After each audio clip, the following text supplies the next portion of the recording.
Is'hoqxon To'ra Ibrat o'zbek ma'rifatparvari, yozuvchi, shoir, tarjimon, tilshunos va jadidchilik harakatining namoyandalaridan biri. Ibrat haqida qiziqarli faktlar. Ko'p tillarni bilgan.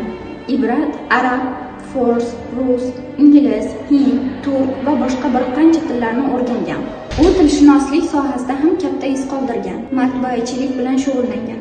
U 1908-yilda To'raqo'rg'onda Ibrat nomli matbaani tashkil etgan va ko'plab kitoblar nashr qilgan. Dastlabki o'zbek lug'atlaridan birini yaratgan. Ibrat lug'ati sitta, al-sina, 6 til lug'ati asarini yozib, arabcha, forscha, turkcha, o'zbekcha, ruscha va hindcha so'zlarning ma'nolarini jamlagan. Jadid maktablarini ochgan. U jadidchilik harakati tarafdori bo'lib, To'raqo'rg'onda yangi usul maktablarini ochgan va xalqni savodli qilishga harakat qilgan. Ibrat haj ziyoratini ado etish bahonasida Hindiston, Misr, Turkiya va boshqa mamlakatlarga safar qilib, u yerlarning madaniyati, ta'lim tizimi va bosmaxonalarini o'rgangan. Shoir va yozuvchi bo'lgan.